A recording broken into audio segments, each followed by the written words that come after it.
Hello and welcome back to my channel. My name is David Novak. My seat was usurped when I went to grab the paper. I'm going to do a tag called the Reading Tics Tag. I was kindly tagged by Robert, I believe it's Robert G. Reader of Books.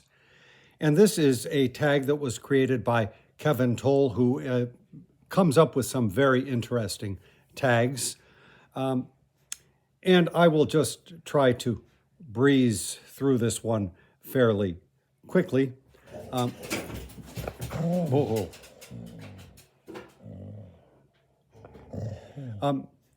Number one, do you only read at a specific time of day? No, that I do not. I read whenever. I like to get in an hour when I first wake up, if I can, and I like to read, say, a half hour before I go to bed, and then other than that, I'll read whatever.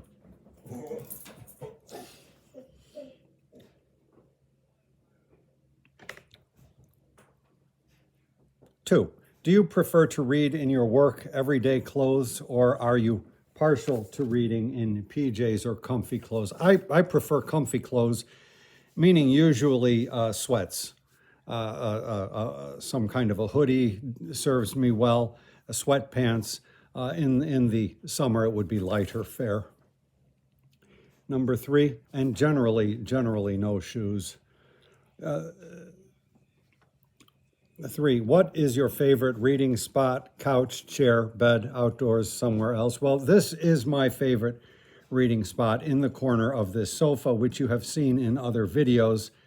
As I say, she has taken my spot, so I will, after I finish this, I will make do with a different spot in the room. But I do wind up reading in bed a fair amount.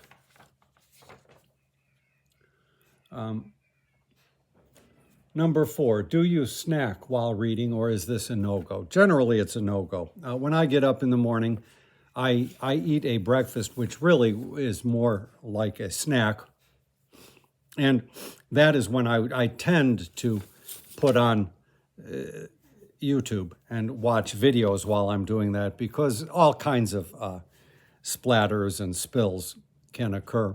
So I try not to eat or drink. Well, I do drink. I try not to eat while I'm reading. It's not a hard and fast rule. I will make exceptions to that. Five, I can't see it. Five, do you, okay, thank you. Do you have or have you ever peeked at the end of a book, or do you avoid spoilers at all costs? I have peeked at the end of a book, not that frequently. As Robert was saying, I will often peek at the end of a book just to see how long it is. And as I am becoming a better reader and a more dedicated reader, I have found it is actually helpful for me to peek to the end of the chapter just to see how many pages I have to go, because I'm getting to a point where I know my stamina a little better, and it may well be that I just don't have the stamina to make it to the end of that. And I like to designate a good stopping point for myself if I can. So at least, if not the end of a chapter, at a good subhead, something like that. Not always possible.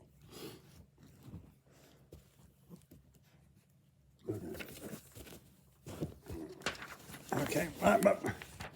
Okay.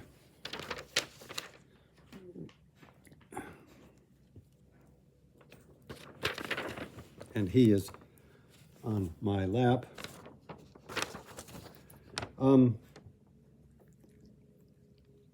But I don't like spoilers. I've stopped reading introductions to most novels, particularly Penguin, because I've noticed they always tell you what's going to happen. It's not a big deal in a good novel, but still I would prefer to have an original experience with the text, if possible. As some people have said, you generally don't open a book without having heard something about the book. Just last night, I got to hear Bluebeard's Castle at the Chicago Symphony Orchestra, and I glanced at the program beforehand. And so I knew what was behind that last door. It was really a magnificent, it was not staged in the least. It's an opera, but the singers, you would almost swear they were acting on a stage. I actually really like, say, staged, what is it called, concert versions of operas, that kind of thing. And it was magnificent. They did lighting, and as I say, you would have thought that the two principals were actually acting, but they were separated. The conductor was on his podium, was betwixt them, and I knew what the story was building to, and you would have figured it out anyhow. But I sort of wished I had not read that. It was a magnificent experience, but the kind I would never repeat. But you didn't come to hear about the Chicago Symphony Orchestra. You want me to talk about books.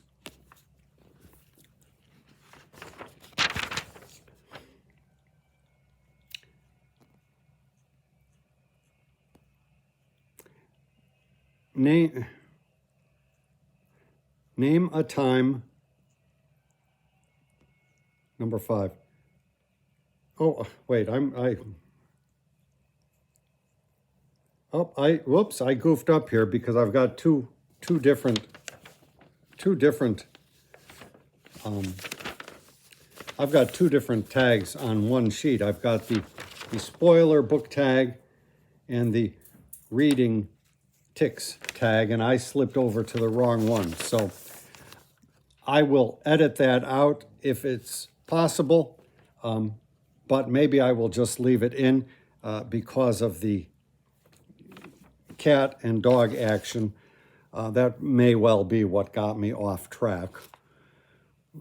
Welcome to my world. So, do I snack? No.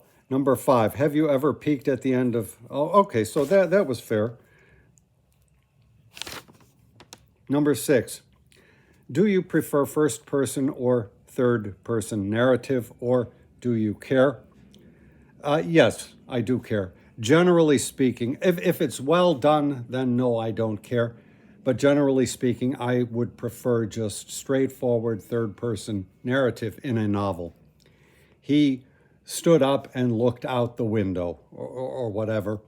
I really dislike stream of consciousness narratives, and I dislike unreliable narrators. That's all sort of a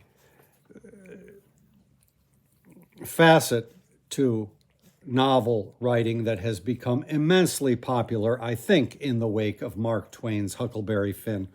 All of this unreliable narrator, all of this sort of just following the mind in its random directions. I don't care for that. I would rather have something that's a little bit more controlled than that. Number 7, do you read dedications, author's notes, acknowledgements, or do you skip those? And that's those are different questions. Yes, I always read dedications. Yes, I always read acknowledgements, all the way through, line by line, sentence by sentence, name by name, so forth.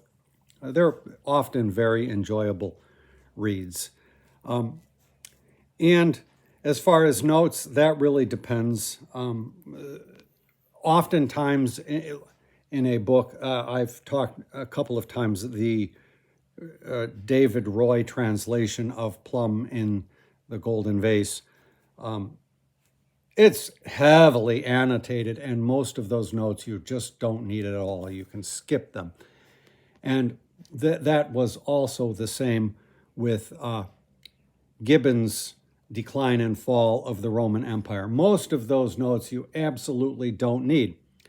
But in both cases, actually, and Gibbon particularly, every once in a while there's a note that is like just a bombshell. It's wonderful.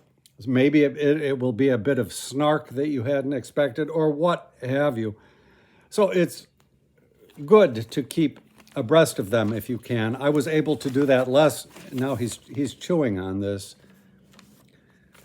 He's in my lap right here. Well, yeah, there you see him a little bit.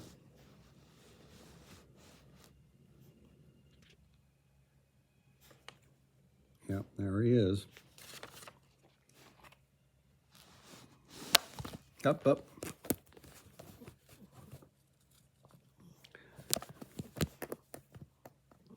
Now he's attacking something else. Oh, the back of this thing.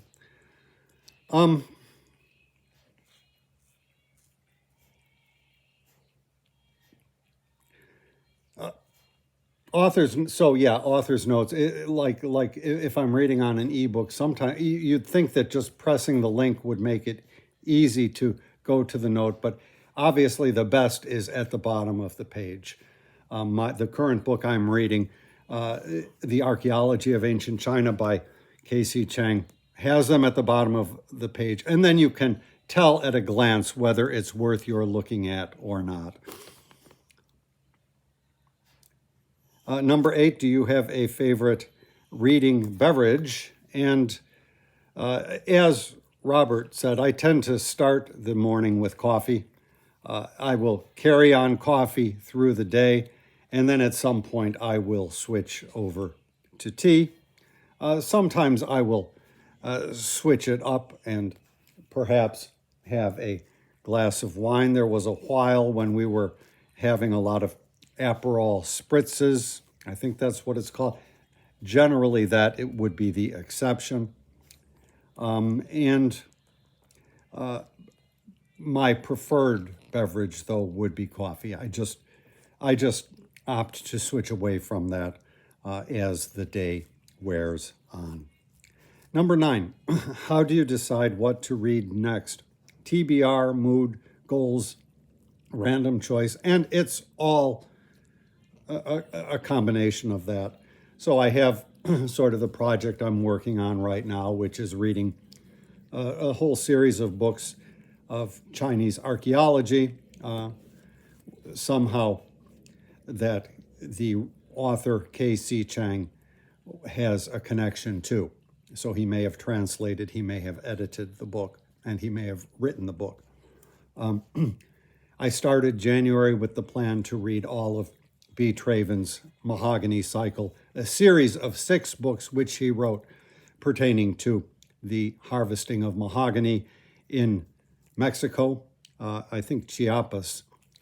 And I kind of suspected, even though they were marketed or sold as individual novels, and they indeed can be read as individual novels, I kind of suspected that they would be best all lumped together. And indeed, it was. One flows into the other very nicely, and it becomes an epic of American capitalism, I guess you would say. A great American novel, taken as a whole, I think, that really deserves better recognition than it gets in these days.